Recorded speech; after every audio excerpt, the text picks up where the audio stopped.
بسم اللہ الرحمن الرحیم، السلام علیکم۔ میں سمیع ابراہیم، آپ ہمارا سوشل میڈیا دیکھ رہے ہیں۔ بلوچستان سے آنے والی جو خبریں ہیں وہ بڑی خوفناک ہیں، اور لوگ اب سوال کر رہے ہیں سوشل میڈیا پر بھی کہ وزیر داخلہ محسن نقوی صاحب جنہوں نے یہ کہا تھا کہ بلوچستان میں دہشت گردی کیا ہے، وہ تو ایک ایس ایچ او کی مار ہے۔ یہ سٹیٹمنٹ ذرا سن لیں آپ ان کی۔ یہ مسئلہ نہیں ہے، میں آپ کو یہ بھی بتا دوں، ابھی ہم یہ بات کر رہے تھے آپریشن کی، کسی آپریشن کی کوئی ضرورت نہیں ہے، یہ ایک ایس ایچ او کی مار ہے، اور آپ دیکھیں گے یہ ایک ایس ایچ او کی مار رہیں گے انشاءاللہ تعالی۔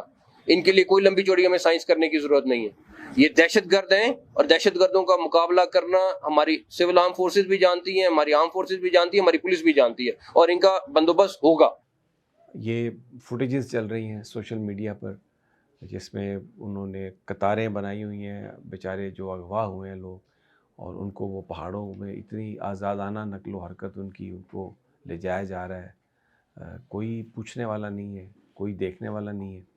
اب یہ اطلاع ہے کہ آپریشن شروع ہے، اور ہیلی کاپٹرز بھی ہیں اس میں، اور بندوں کو ریکور کرانے کی ریسکیو کی کوشش کی جا رہی ہے۔ جو اطلاعات ہیں انکنفرمڈ اطلاعات میں آپ کو بتا رہا ہوں، کیونکہ اس میں جو تقریباً 450 مسافر تھے، ان میں سے جو لوکل ہیں، جو عورتیں اور بچے ہیں، ان کو تو چھوڑ دیا گیا، لیکن تقریباً 100 لوگ بتایا جاتا ہے ایسے ہیں کم از کم جو کسی نہ کسی لا انفورسمنٹ ایجنسی سے ان کا تعلق ہے، اور وہ چھٹیاں منانے کے لیے پنجاب میں آ رہے تھے۔ اور جو بی ایل ایف بظاہر جس تنظیم نے اس کی ذمہ داری لی ہے، انہوں نے جو اپنا پریس نوٹ یا جو بھی ایک صحافیوں کو جو انہوں نے بھیجا ہے لیٹر، اس میں انہوں نے یہ کہا ہے کہ ہمارے انٹیلیجنس یونٹ نے ہمیں اطلاع دی کہ یہ جو لوگ ہیں سیکورٹی فورسز کے یہ جا رہے ہیں، تو اس لیے ہم نے گاڑی کو روک کے تو ان کو اغوا کیا ہے۔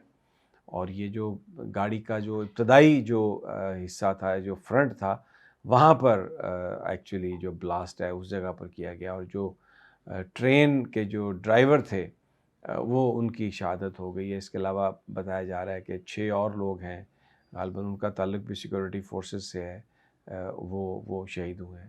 اب جس وقت ادھر یہ کام ہو رہا ہے تو عادل بارزئی جو ہے، ان کے بھائی کے گھر پولیس چھاپہ مار رہی ہے جناب کہ وہ، کیونکہ ان کا عمران خان سے ان کی دوستی اور تعلق ہے۔ آپ مجھے بتائیے کہ جب آپ سارے یہ ریسورسز پیچھے لگا دیں گے پولیٹیکل پارٹیز کے، تو پھر دہشت گردوں کو تو موقع ملے گا کہ وہ یہ سب کریں۔ ڈیفینیٹلی انہوں نے جو کچھ کیا ہے انہیں امداد حاصل ہوگی جو ہمارے دشمن ہیں ان کی، اور لیکن ایک بڑا سوال یہ ہے کہ یہ لوگ تو بظاہر انہوں نے پلاننگ کی، یہیں پر ہوں گے یہ سب، تو وزیر ریلوے حنیف عباسی صاحب، ان سے میرا یہ سوال ہے کہ یہ اسمبلی میں کھڑے ہو کر جو مغلظات بکتے تھے آپ، جو آپ نے عمران خان اور پی ٹی آئی اور لوگوں کو جو گالیاں دی ہیں، اور آپ جو ایک جھوٹ و مکر و فریب کی کہانی اس حکومت کی ہے جس کو آپ لے کے، اور بڑے آپ ماچے بن کے اور آپ گالی گلوچ کرتے تھے، اور بڑا اسی لیے اب آپ کو وزیر بھی بنا دیا گیا ہے۔ کہاں ہے آپ کی وزارت ریلوے کی سیکورٹی جو تھی؟ آپ بہت زیادہ ماچا اور بہت زیادہ آپ باتیں کرتے تھے۔ آج پورا پاکستان سوگ میں ہے، ہر بچہ، میں آپ کو بتاؤں کھانا کھانے کو دل نہیں کر رہا افطاری کے بعد، اس قدر دل افسردہ ہے۔ اور یہ کوئی ایسے ہی نہیں ہے کوئی بات کی جا رہی، ہر پاکستانی کا دل افسردہ ہے، معصوم بے گناہ لوگ اپنے گھروں کو آتے ہوئے، اور ہمارے ملک میں ریسورسز ہیں، وسائل ہیں، حفاظت کی جا سکتی ہے، جانیں بچائی جا سکتی ہیں، لیکن عمران خان کو تننا ہے، ہم نے پی ٹی آئی کو تننا ہے، ہم نے ان کو مارنا ہے۔ آج بھی ادھر ہی ہم نے کرنی ہے ساری جو کچھ بھی کرنا ہے۔ اور یہ دیکھیں وہاں پر کیا ہوا۔ سوچیں، یہ موقع سوچنے کا ہے، اپنی جو ترجیحات ہیں ان کو کریکٹ کریں، ان کو درست کریں، پاکستان کو بچائیں۔ پاکستان کے دشمن حملہ کر رہے ہیں، پاکستان کو بچائیں۔ عمران دشمن نہیں ہے، عمران خان کو انکارپوریٹ کریں، اس کی طاقت کو، پولیٹیکل طاقت کو اپنے ساتھ ملائیں، سب مل کر اس مینس کا مقابلہ کریں۔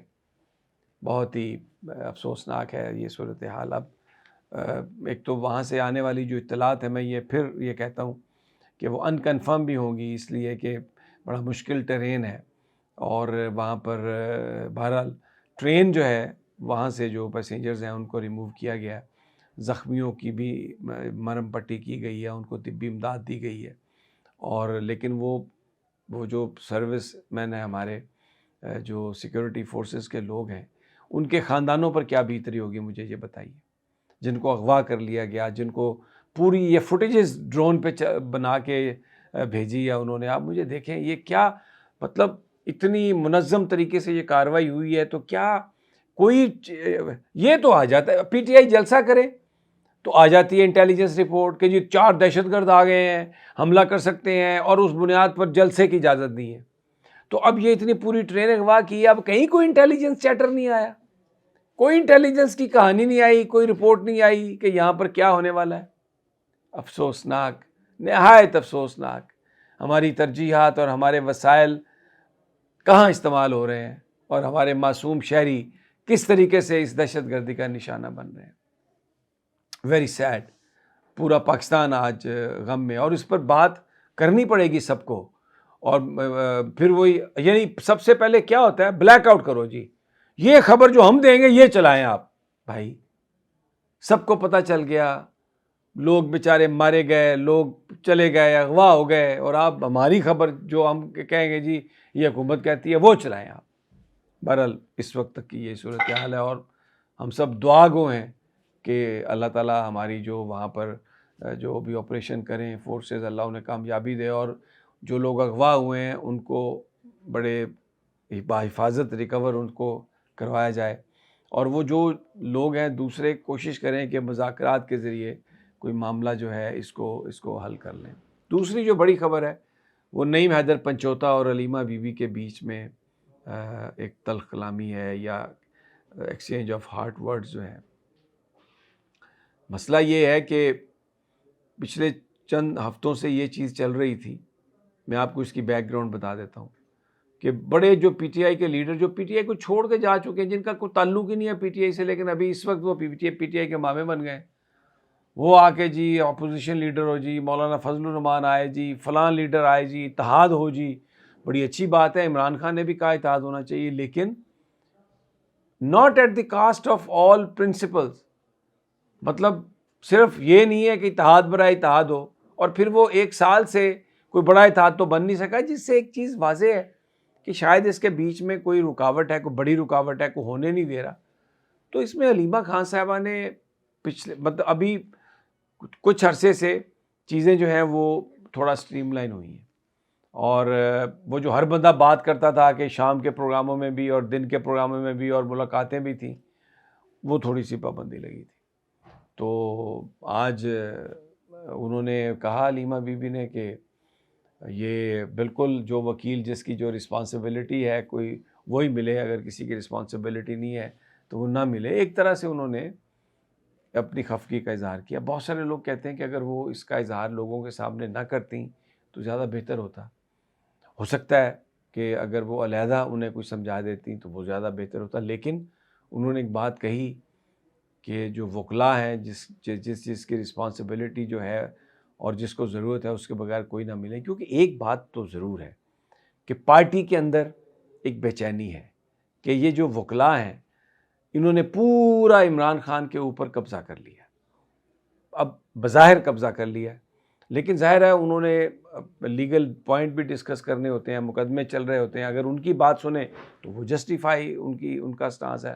لیکن ورکرز یہ محسوس کرتے ہیں کہ جو پولیٹیکل ڈیسیژن ہے خان صاحب کے، وہ لینے کے لیے جو سیاست دانوں کی ایکسیس ہونی چاہیے تھی وہ خان صاحب کے پاس نہیں ہے.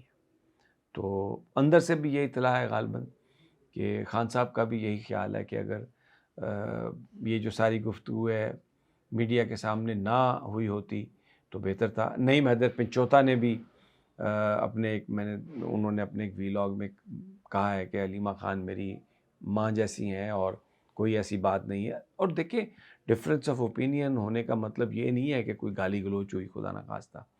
تو اچھا کیا نعیم حیدر پنچوتا نے جو بات کہی ہے علیمہ بی بی کے احترام میں. اور یہ بات بھی درست ہے کہ جو سیاسی گفتگو ہے اگر وہ کیمرہ کے سامنے نہ ہو، اپنے پارٹی فورم پہ ہو، تو اس سے ڈیفینیٹلی ڈیمیج جو ہے وہ ہونے کا احتمال نہیں رہتا. بہرحال یہ جناب صورتحال ہے. اجازت اگلی ویڈیو تک، اللہ نگہبان.